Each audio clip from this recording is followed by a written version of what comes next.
Well, hello, good evening, and welcome to episode 95 of Fracking Nightmare. And just a few more episodes to go before we reach number 100. So, unfortunately, I'm not going to be able to do an episode of Fracking Nightmare every week, primarily because I have a lot of other commitments now up and down the country. But if you have any ideas or suggestions as to what you think we should do for episode 100, then, answers on a post. Oh, no, that was another generation ago. Answers on social media, either on Facebook or under the YouTube video. And, we'll take note of suggestions. Of course, it would be wonderful if we could organise an online live debate with the unconventional gas industry. But based on the Harrogate debate last Thursday, somehow I doubt that will be happening anytime soon. Anyway, more of the Harrogate debate a little later. But first of all, the primary event last week, of course, was the announcement by Sajid Javid, the communities secretary, or should I say the complete disregard for communities secretary, announcing on Thursday morning that he was intending to override the Lancashire County Council for both their Preston New Road and Rossiter decisions. Now, he actually stated that he was indeed overturning the Lancashire County Council decision on Preston New Road and giving Quadrilla the go-ahead to drill and frack at that location. But whereas we had expected him to at least pretend to want to uphold some element of local democracy and uphold the Lancashire decision on them not permitting Quadrilla to drill and frack at Rossiter, he decided that he was going to simply say that he was minded to grant the application pending Quadrilla reviewing their traffic management plan. So, needless to say, this is not only a slap in the face to the people of the Fylde Peninsula, it's a slap in the face to Lancashire County Council, and a massive slap in the face to local democracy. And I'm pleased to be joined tonight by Bob Dennett, who was the Green Party candidate at the 2015 elections, standing against Mark Menzies, the sitting Tory MP for the Fylde. So, Bob, it's a pleasure to have you back on Fracking Nightmare. It's a pleasure to be back. Thank you, Ian. So I know that you've had a pretty exhausting few days. I know you did a lot of media work last Thursday and Friday, and in fact, I did catch up with your early morning BBC interview, more of which a bit later. But Bob, was there any surprises for you in the announcement by Sajid Javid last week? I personally wasn't surprised. Obviously, I was very disappointed because we all lived in hope that something, somebody might have enough of a conscience to uphold democracy in this country, but that's obviously not the case. I was disappointed, but not in the least bit surprised. I expected them to, at best, overturn the Preston New Road decision and possibly uphold the decision on Rossiter. But obviously that wasn't to be because they don't, as I said, they don't seem to have any belief whatsoever that we live in a democratic society. They seem, from my perspective, they seem to think that they were elected to rule us rather than to represent us. Oh, I think that absolutely sums it up perfectly. And Saeed Javid. Now, how familiar are you with Saeed Javid? Um, I know a little bit about him. I know that he's a pro fracker, and that multimillionaire, and that he has close ties with the oil and gas industry.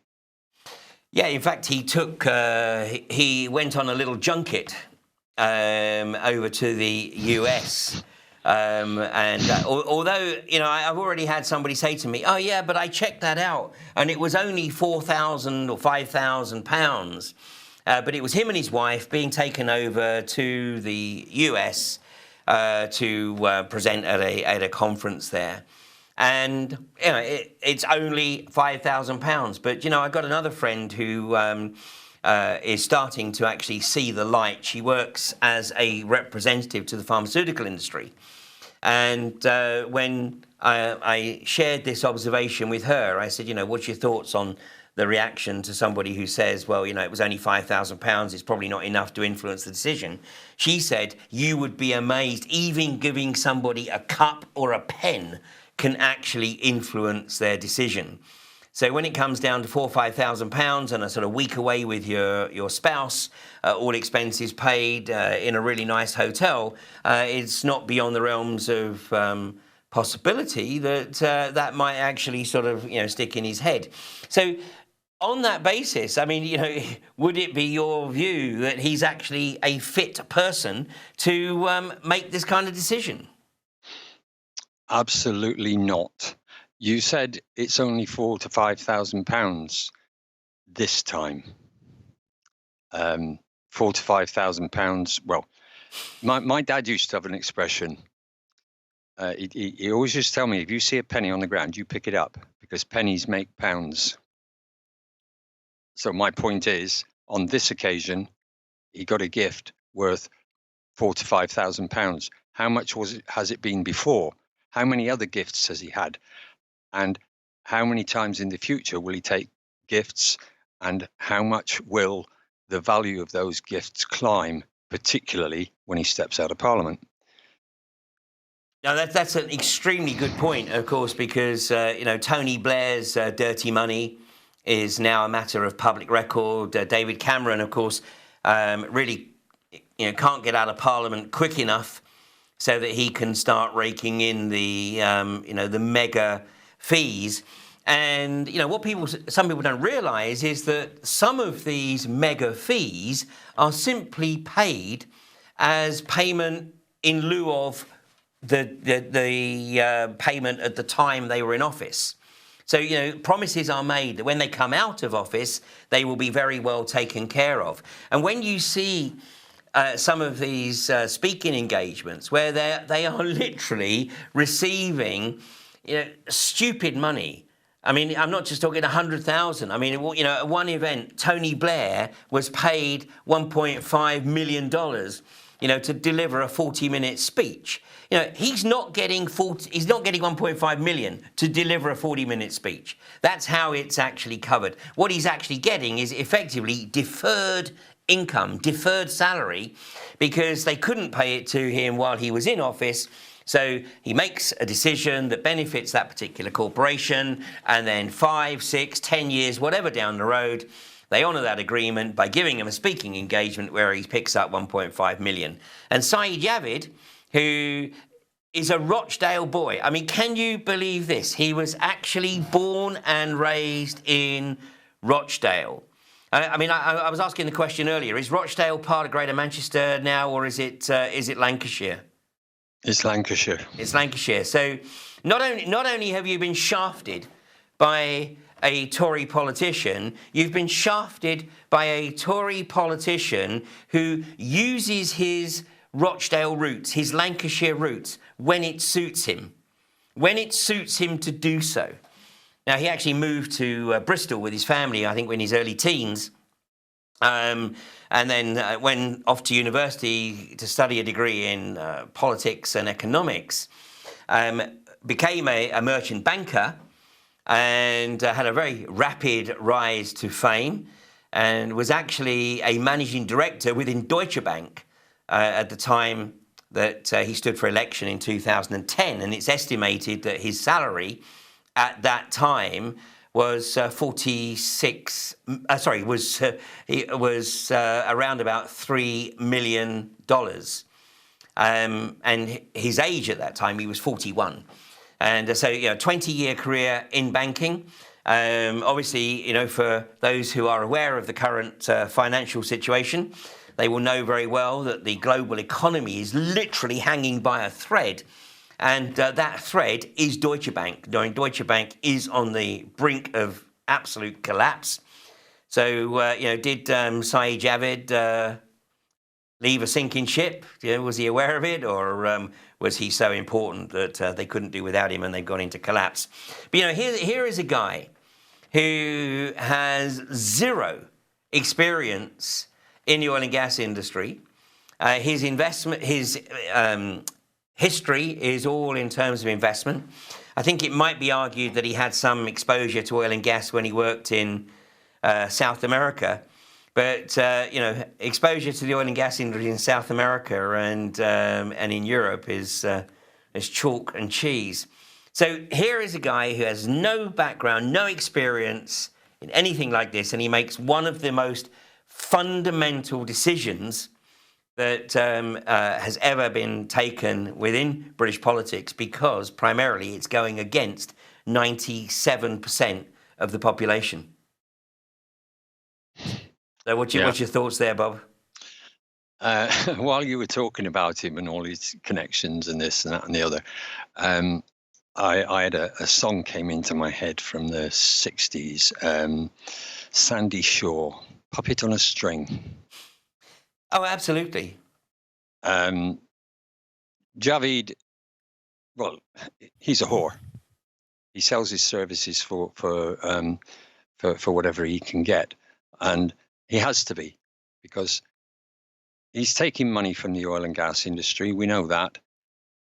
And he's doing their bidding. He's a puppet, just like, I suppose, quite a large number of those that sit in Parliament, both Labour and Conservative. Now, let me ask you a question, Bob. To your knowledge, has Sajid Javid ever been up to the Fylde? Has he ever actually done a field survey to actually familiarise himself with the area beyond what he claims to remember as a boy, to actually be at least appearing to apply some degree of objectivity to this decision? Not as far as I'm aware. And I think, what's he called? Greg Clark, the previous Communities and Local Government Minister, I think he did come up here. He was attending some event in the area, and it was rumoured that he'd been into the Fylde. But as far as I'm aware, Javid hasn't. Okay, so this is a pure, well, not so pure, it's an impure, ivory tower decision. Absolutely. Absolutely. The man has never met anybody here. He's never been in the Fylde, as far as we're aware. We've never had communication with him, and he just goes ahead and makes this decision. But like I said, puppet on a string, and there were no surprises. Well, call it a hunch, but I doubt he's going to have the cojones to put his face into the Fylde anytime soon. And, he certainly would not have the courage to participate in any kind of debate with the local community.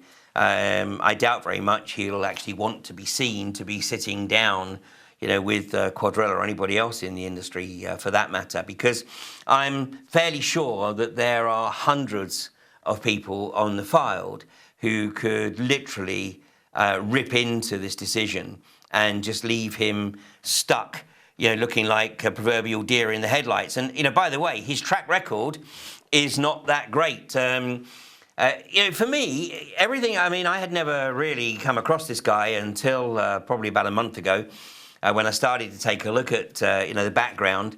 And he is the archetypal overachiever.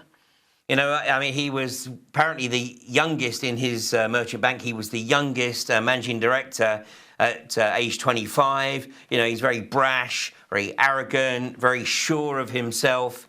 You know, we had a technical term in the oil industry for people like this, full of piss and vinegar. And you know, he fits that to a T.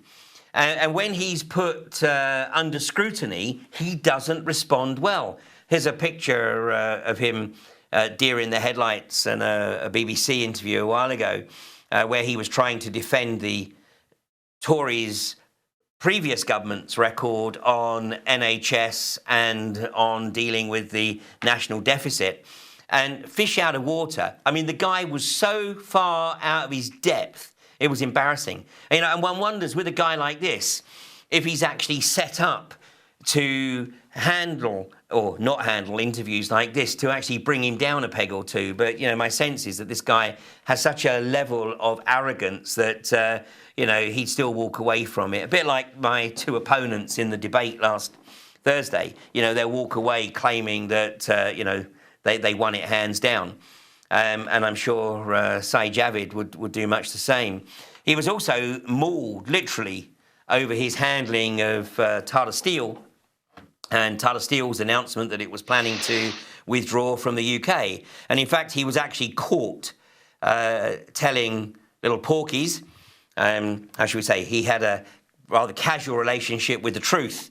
And when he was up before the Parliamentary Committee, the chairman of the Select Committee, Ian Wright, said that it looked like you were on the back foot scrambling around during the steel crisis rather than in control.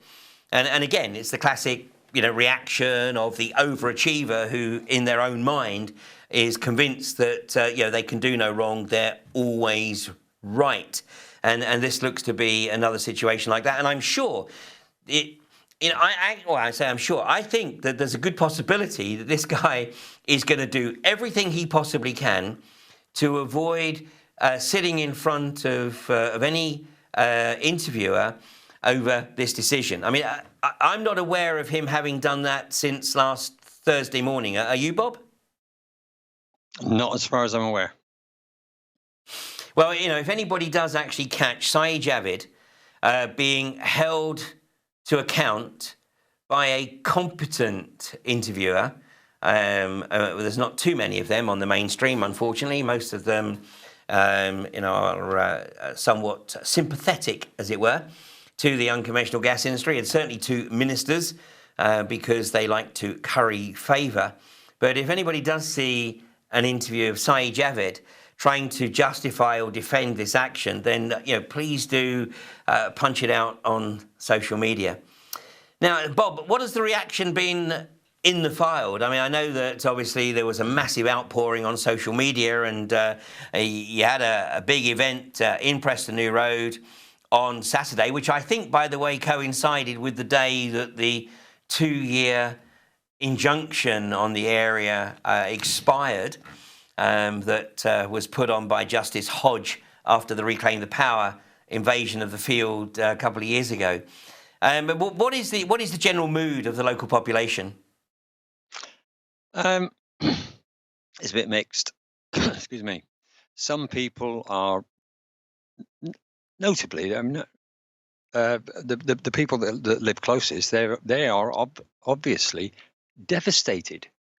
They've spent 2.5 years fighting this, and it's still being pushed in their face. And this isn't a case of they're getting upset because, well, they live somewhere in the area. These people live 230 meters from the center of this pad, or the proposed pad. So whichever way the wind blows, the people that live around there, they're going to get it right in the face. The, you know, pollution, the noise, the lights, etc. And they are really, really upset. There are others who are, they're upset, but they're angry. They're angry. People are angry that this government has just thrown the rule book out of the window and killed democracy. Well, they killed it a long time ago, in my view, but other people are realizing this now. We had a flood of people requesting to join the Frack Free Lancashire the Campaign Facebook page, I've had numerous emails from people. There is a lot of anger around here, and there are a lot of people that I think are finally waking up to the fact that we live in a dictatorship. As I said earlier, the politicians think that they are there to rule us, not to represent us. Yeah, a corporate dictatorship. Because as you said, Yes. the puppets on the string following the direction of the corporatocracy. Bob, on that note, we'll take a short break. The video that we're going to screen during the break was produced prior to the last election, so some of the names and faces may have changed, but the principle still holds. We'll be back in a couple of minutes after this.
That's a nice piece of video work from the Fargo McCann YouTube channel.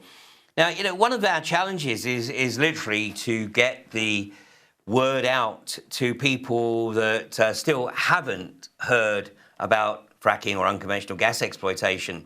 I mean, we assume that everybody must know what the plans are, what the agenda is, but actually that is really not the case at all. So the hardest part of what we have to do, and we don't have the budgets of the likes of Bell Pottinger or Hill and Knowlton to be able to get the word out. We're totally reliant on individual efforts.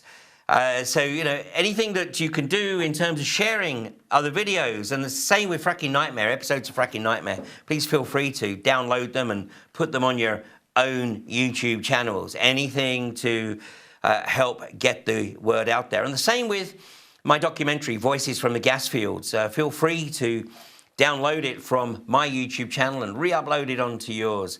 There's no copyright on any of this material. The key element is sharing the information.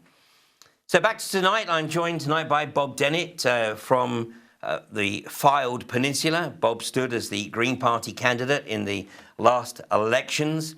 Now, Bob, just I want to bring up on screen this map here.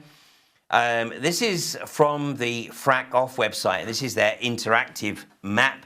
And I would certainly encourage people to use this because it's a very good tool. It's generally kept pretty well up to date. And what this shows for people who aren't aware is the magnitude of the environmental warfare that has been unleashed across the north of England. And the only area that isn't licensed is literally the High Pennines here. This is from Cheshire right up through into Lancashire.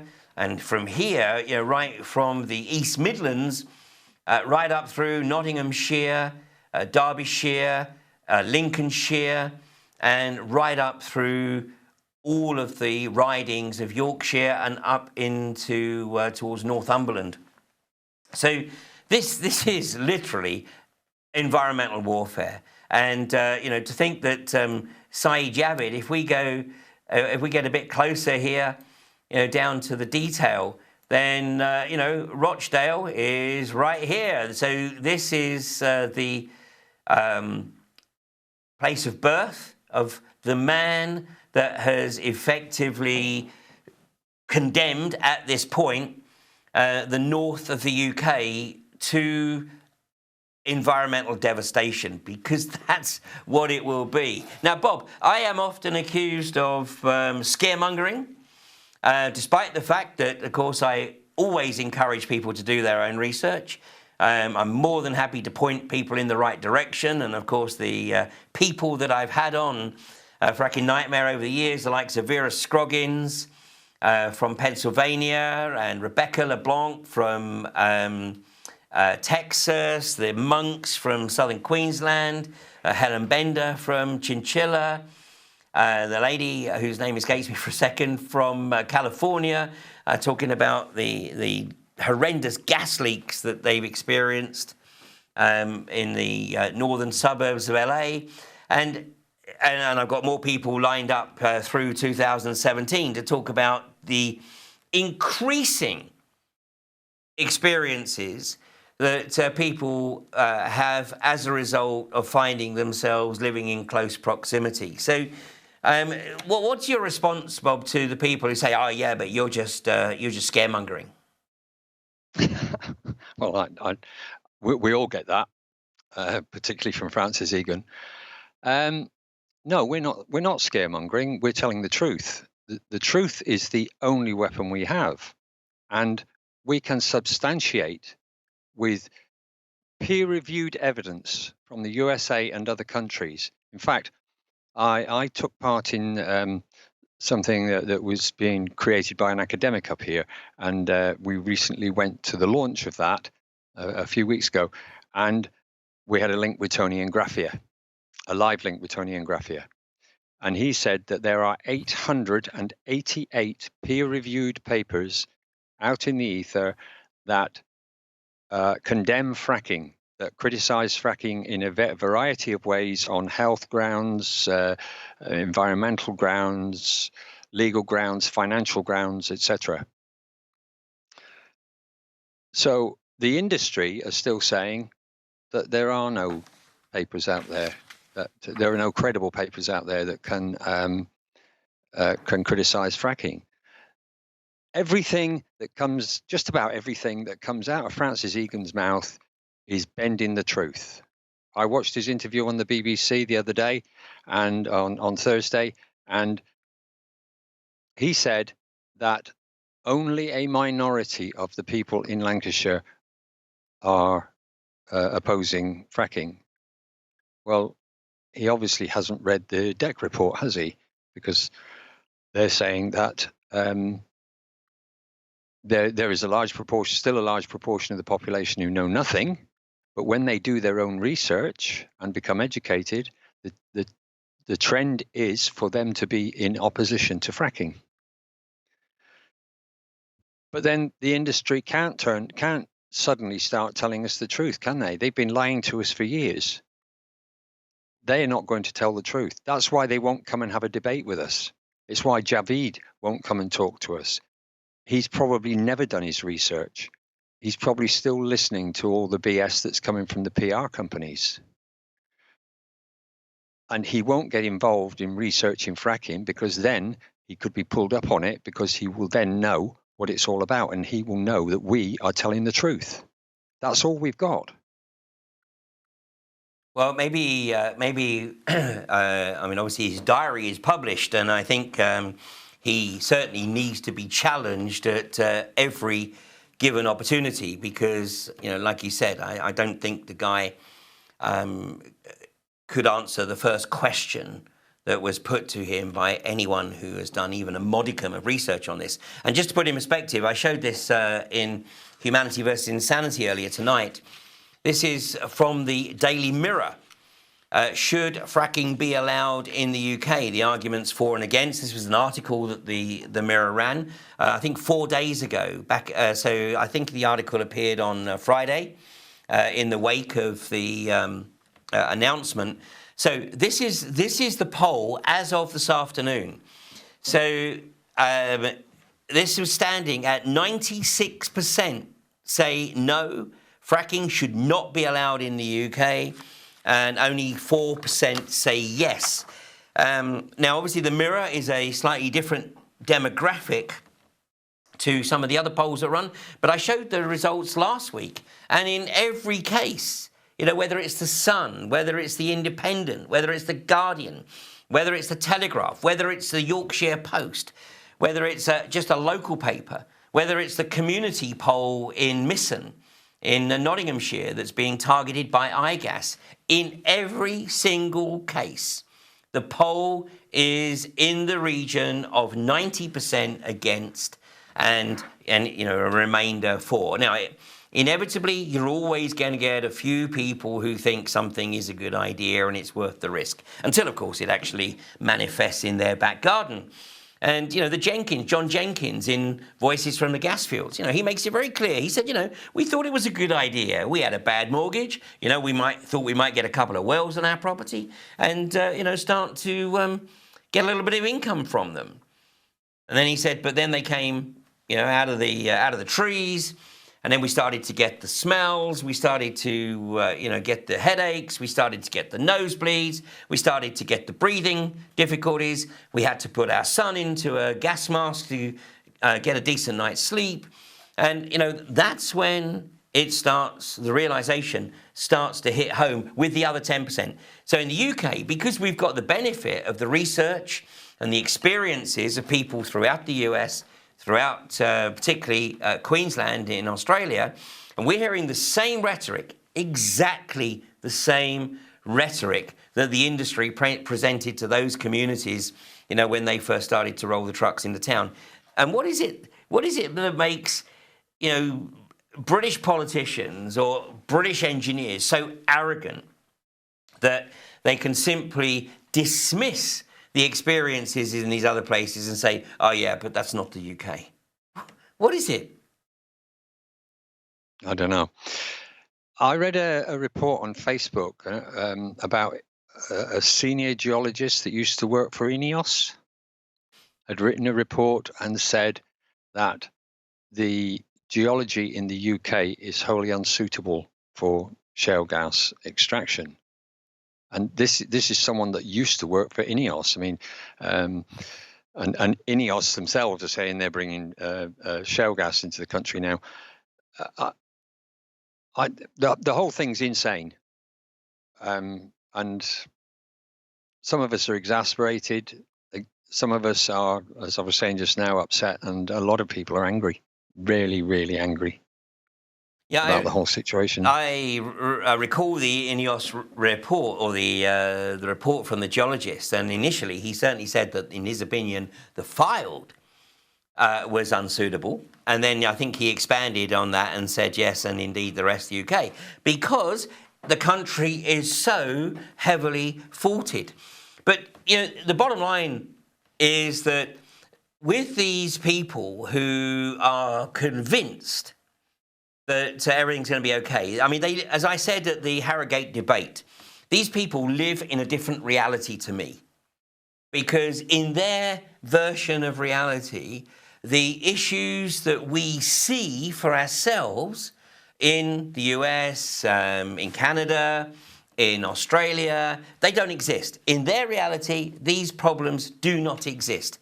So it's a prima facie example of cognitive dissonance. And at the Harrogate debate last week with Ken Wilkinson and Lorraine Allenson, by the way, they videoed it. They refused to allow anybody else to video it, but they videoed it. And they stated they've stated that when they watched the video back, it gave them a bit of a giggle. Well, the challenge that I've put out to them is because John Plummer and I, who proposed the motion, have absolutely no qualms about that video being in the public domain. But call it a hunch, but I think that it will either only reappear after some fairly significant editing, if nothing else, to take out the bits where Ken Wilkinson is literally sitting there. Apparently, I didn't see this because he was doing it behind my back. And as I was presenting, my evidence, he's sitting there going. He's really endearing himself to the audience. And then his comments following the debate were purely ad hominem. And, we know that when you see ad hominem attacks, you've got your opponent on the ropes because they cannot challenge the content of what you're presenting. The only thing they can go for is to try and demonize the individual.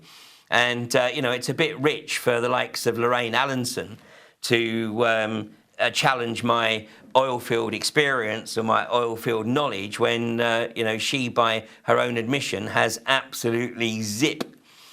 So, it is, in my opinion, almost not worth the time and effort to debate with these people, except that it is, because in reality, anyone watching, anyone who's independent, anyone who's sitting on the fence watching these debates is more likely to be swung by the very compelling arguments from the thousands of people around the UK now who could actually get up there and debate these issues, from a position of their own considerable research. I mean, not least, in the file, there's got to be, 20, 30 people at least who would be able to debate these subjects?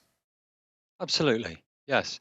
And we've tried to, like yourself, we've tried to get the industry. In fact, I think what you did the other day in Harrogate is probably the first. That's probably the first time that anybody from that side of the fence, they weren't specifically oil or gas industry, but from that side of the fence, it's the first time they have undertaken a debate. I've got to be honest, they tried to bottle out, didn't they? I think they might have. Yeah, I think they might have been told by their puppet masters that they had to do it. But that's a hell of a coup for you. They won't meet us face to face. Recently, I was supposed to go head to head with Francis Egan, and he didn't want to do it. And it took a little while to actually firm up the details because he didn't want to do it. And subsequently, as it turned out, due to technical problems, I wasn't able to be there on the sofa with him. But that's by the by. They just do not want to. They don't want to engage with us. They certainly don't want to engage us where they're not in control of it, or where they don't feel in control of the narrative. They'll engage with us at these pathetic, excuse me, public consultation meetings that they put on. But then you've got dozens of their people in the room, and there's an awful lot going on. But they wouldn't do a public debate with us because they know darn nicely we're telling the truth and they aren't. They're just hyping up the figures, giving out the same old BS. Again, on Thursday morning, Francis Egan in a television interview said that there is not one record of water being contaminated. He was then pushed, and he changed the wording to of a public water utility being contaminated. But he still maintains there is not one incident or not one record of anybody's water being contaminated. And regardless of what they say here, they say that ours is a municipal water supply and therefore it won't be affected by fracking. Some of the water in that municipal water supply comes out of the aquifer. Professor David Smythe said, whatever they do, they cannot avoid contaminating the freshwater aquifer because of the migration of fluids through the faults. And as you've just said, the UK is 400 times more faulted than the USA. There is no way that they can protect our groundwater or our aquifer from contamination. Therefore, they are going to contaminate our drinking water. I mean, it's only a small percentage. I think it's about 11% comes out of the aquifer that goes into our drinking water. But if that 11% is contaminated with radiation or any of the toxic chemicals that they use, then our drinking water is finished. Well, as it would be, of course, as well, if there is leakage into soils, because that would obviously contaminate the soils, and then they couldn't be used for crops or livestock, exactly as we have seen in Australia. And the reality is, of course, that the Great Artesian Basin is being sucked dry, as are the Great Lakes and the Great River System.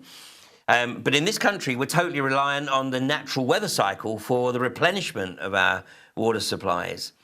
And so, I mean, obviously, if anything gets into the system through evaporation or whatever, that, all contributes to the problem.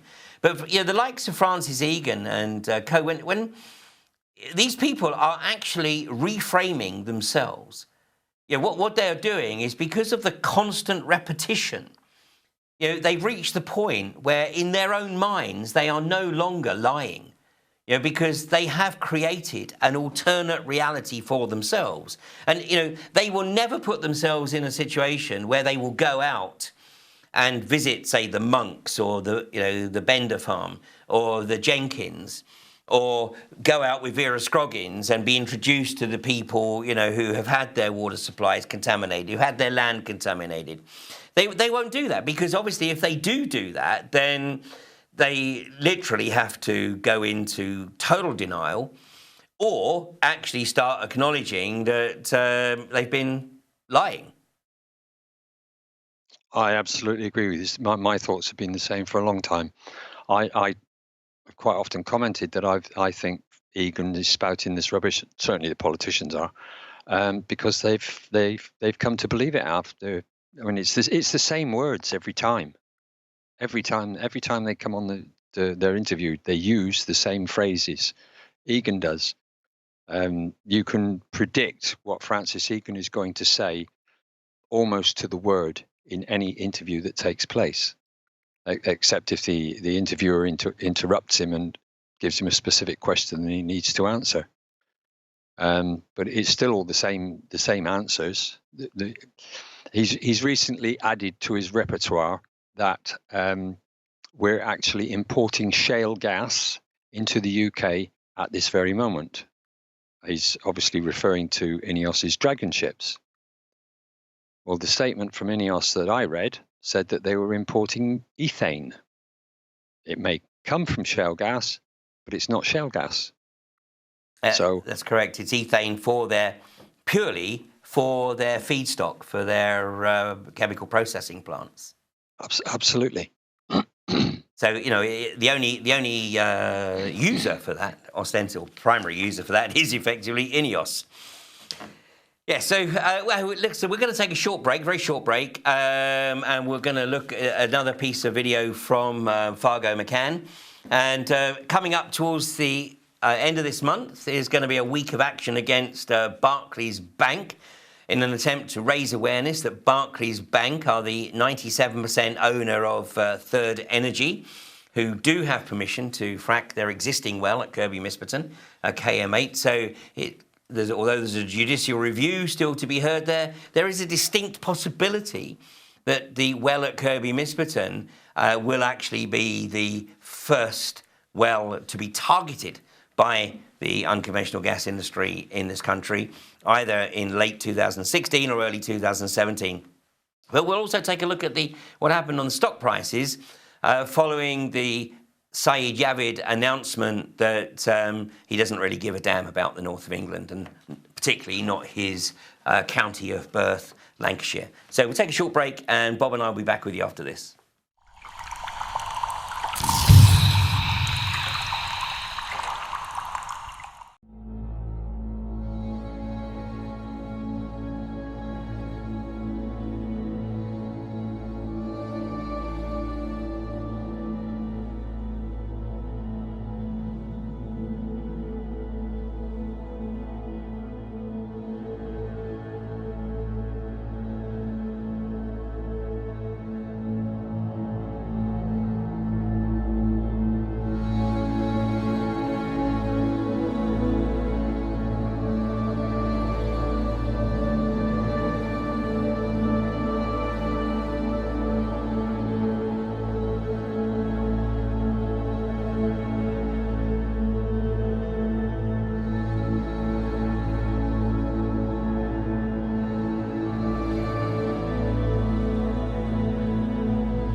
Okay, another bit of footage there from Fargo McCann's YouTube channel.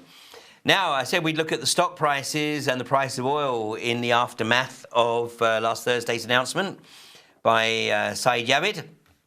And the price of oil as at this afternoon was $51.18. So this is I think the first time that it's ventured above $50, apart from very, very brief period a few months ago. But last time it was at this level was about a year ago.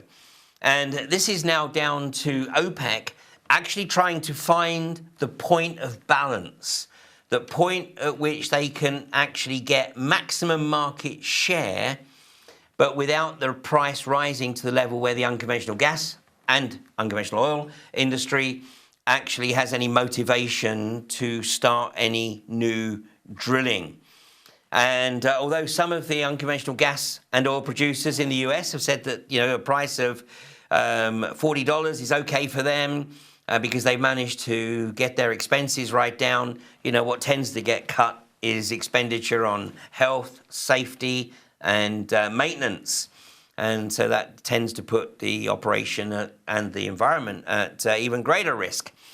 But at $51.18, it's still not viable in the UK, because the reality is in the UK that the likely minimum cost is going to be $75 a barrel, and all of the companies are operating in massive loss. I mean, even Third Energy, which actually is 97% owned by Barclays Bank.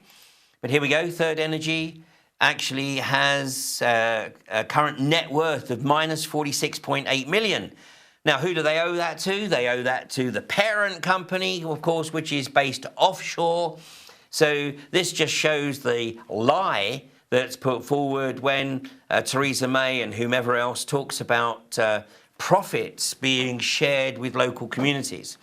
But that isn't going to happen anytime soon. These companies will not be paying tax for the foreseeable future, and they certainly will not be reporting profit in the foreseeable future, which means that regardless of the promise that's laid out to communities targeted by this industry, the likelihood of them ever seeing any return is basically slim to none.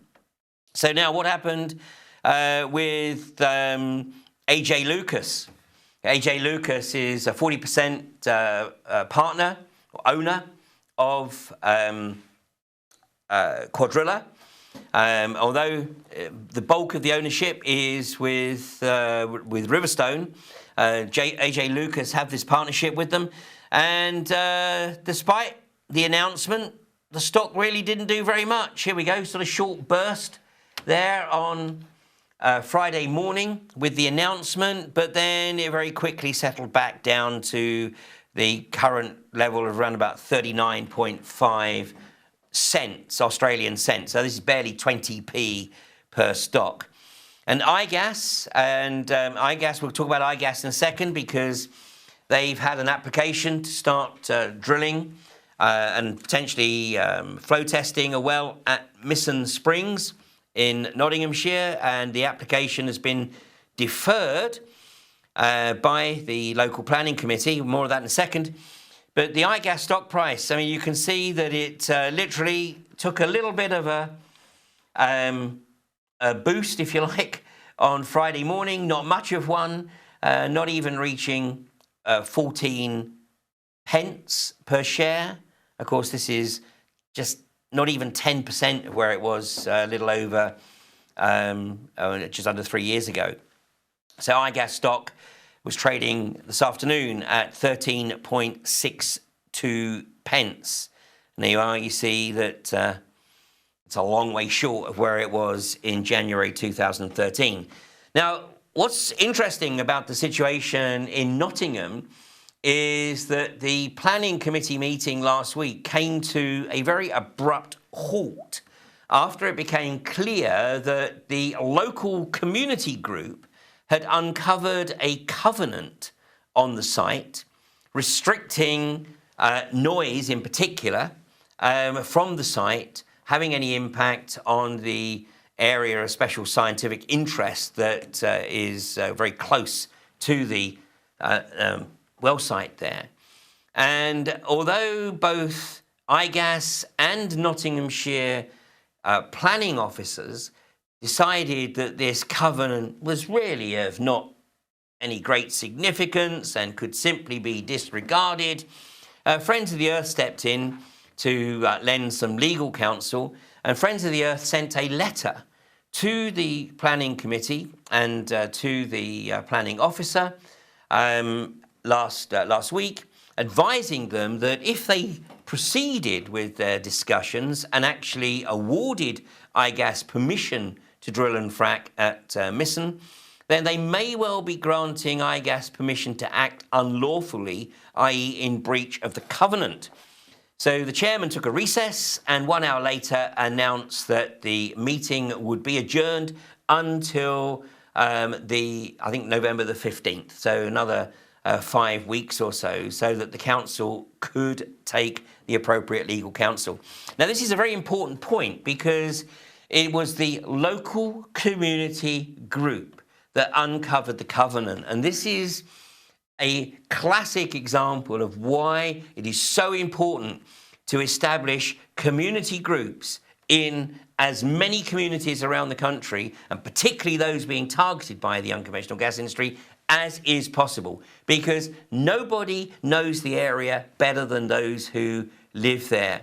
And those people who live there know the area a lot better than the people working for the gas companies, for the legal teams working for the gas companies, and in many cases, even because they have the time and the resources, so they're even able to access materials such as this covenant that isn't available necessarily or is easily as accessible to the planning authorities. So this is a really good result. Okay, it may only push the proceedings back 5 weeks, but every little helps.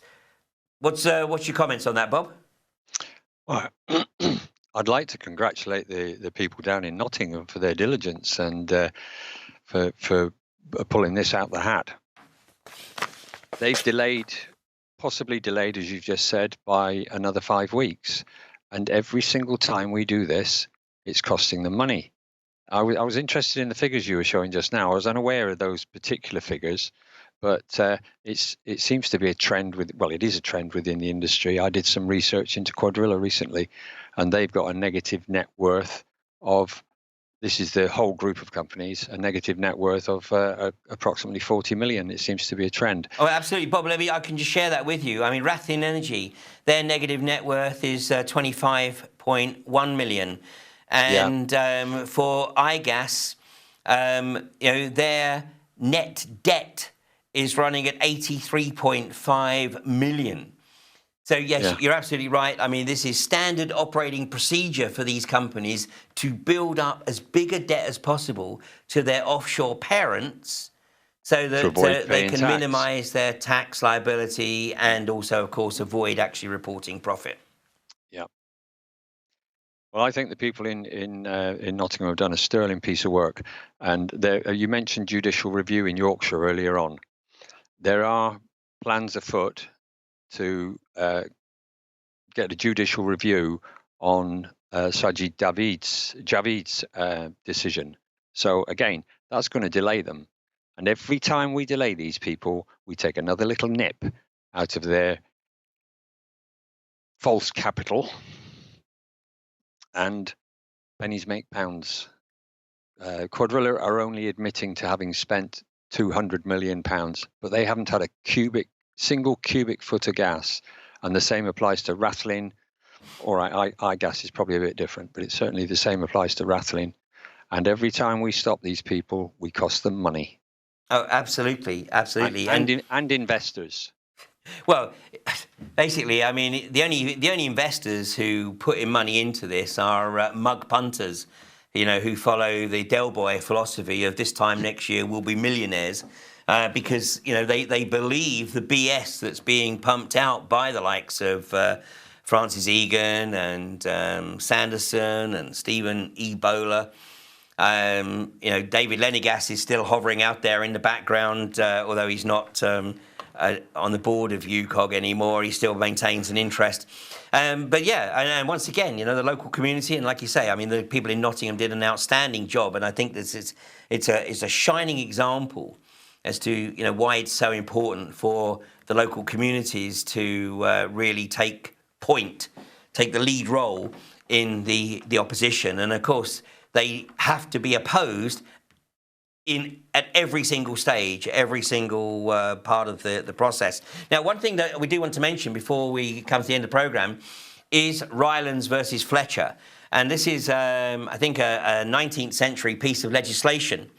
And I would encourage any landowner who has property either adjoining or very close to any prospective well site, look at the case law of Rylands versus Fletcher, because this is an opportunity to actually serve notice on the landowner that if there should be any damage from anything that emanates from that landowner's property, they will be held liable. And I think that there is a cap on it of £100,000, but if you've got a dozen or so people all serving notice, then the landowner is potentially looking at, say, 1.2 million. And, hey, they may get legal advice that says, oh, no, don't worry about Rylands versus Fletcher. That's no longer primary law. Well, hey, let's put it to the test. So Rylands versus Fletcher, definitely something to look a bit deeper into. So now, Bob, we talked over the weekend, and one of the concerns that we have is the industry actually working in collusion with the government, and I'd be amazed if they're not doing this, and that is to look at trying to establish half a dozen or more concurrent drilling operations at any given time, because we have obviously Third Energy just itching to get their bits in the ground at Kirby Misperton. We potentially got Preston New Road, potentially got Misson, and then down in Surrey, Horse Hill, UCOG are champing at the bit to go to the next phase of their investigative work. Markswell's Woods on the Surrey-Hampshire border, to name but a few. So, if all of those kick off concurrently, then obviously it's going to stretch the itinerant anti-fracking community.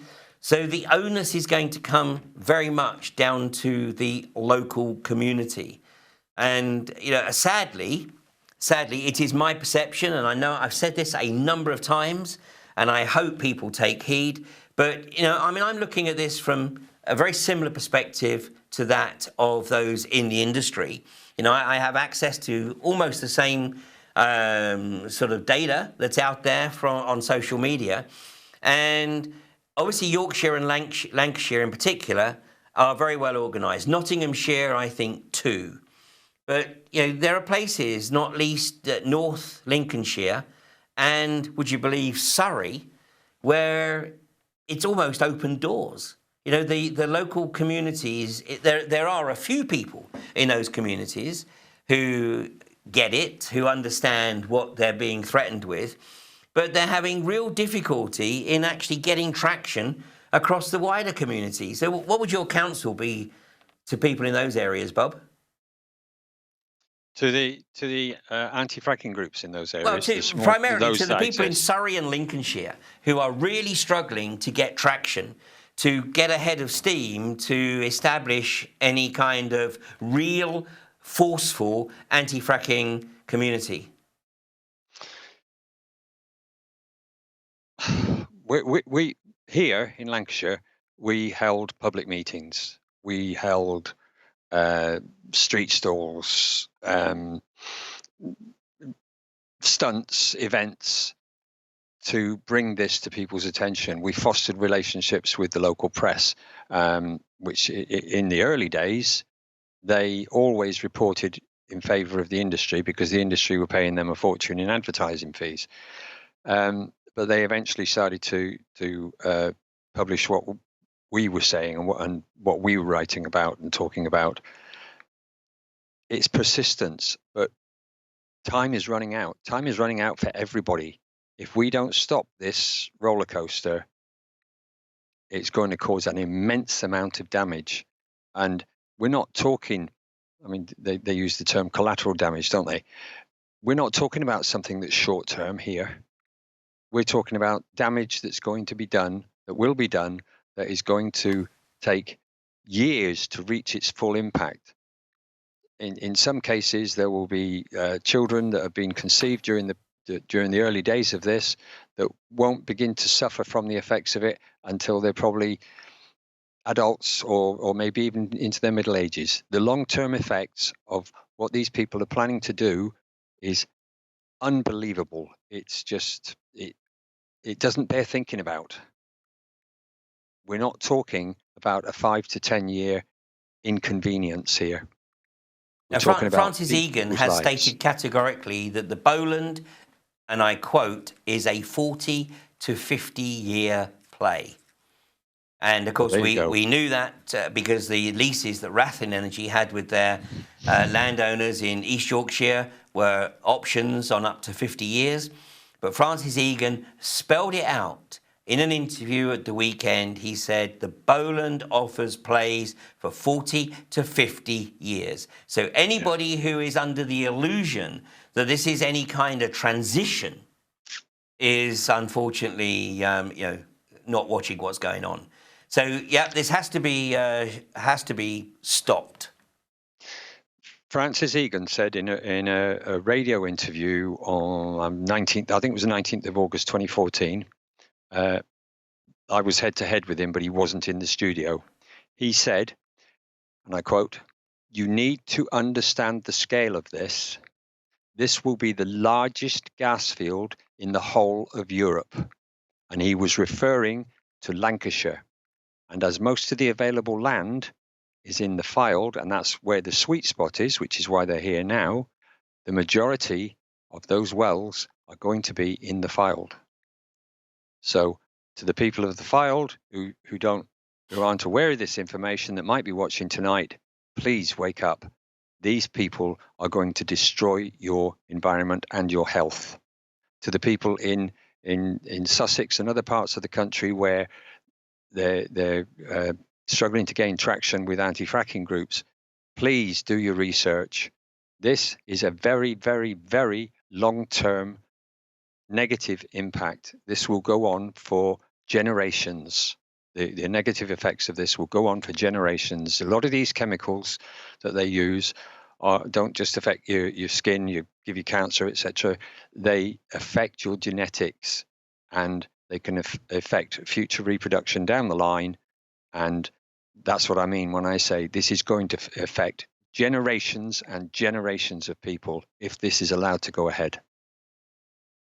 Well, absolutely. I couldn't have put it better myself, Bob. And of course, we haven't even got on to the longer term agenda of deep borehole disposal, which is certainly one that we have covered on Fracking Nightmare before. But it's also important that people start to see the bigger picture here, and perhaps to understand, why there is such a collusion between people who are looking at the issue of radioactive waste disposal and their previous experience of working alongside the unconventional gas industry in this country.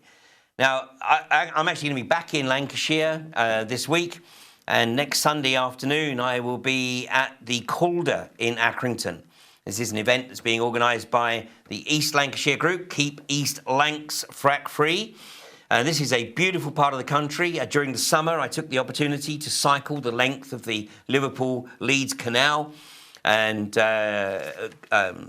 Pendle Hill, which is right in the eastern side of the licensed areas in Lancashire. Beautiful, beautiful part of the country, looking out over the Ribble Valley. And yet, as you see in the picture here, this is basically what the unconventional gas industry will turn the landscape in this country into if they're able to get underway. Well, Bob, thanks very much for joining us this evening. An absolute pleasure, as always, to speak with you. The people in Lancashire. I know they had an amazing weekend. In fact, I've got just a few photographs here. Let's have a quick look here. I've heard estimates of anything between 500 and well over 1,000 people outside the Preston New Road well site on Sunday. And I know there was people there from all over the country. There were certainly people there from Scotland. This was Saturday, by the way, wasn't it? Because on Saturday I was at Woolston. I went to the Woolston camp open day there and met up with the people that are keeping iGas at bay from the Woolston site just off the M6. And well, I'm going to leave you tonight with this picture of Sajid Javid speaking at a conference a while ago, securing a better future. But what was going through his head? Well, I think this was going through his head. If it wasn't, this is certainly his attitude. And, you know, you can judge the man by his decisions.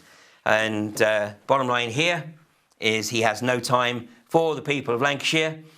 And basically, he is just carrying out an agenda. But hold him to account.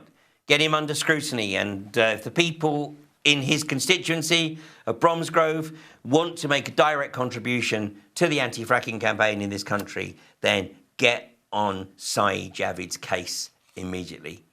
Okay, well, that's all for us tonight. There won't be a fracking nightmare next Monday because I shall be in the north of England.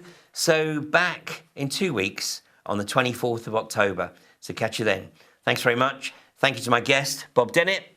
And I'll catch up with you, Bob, in the Fylde in the not too distant future.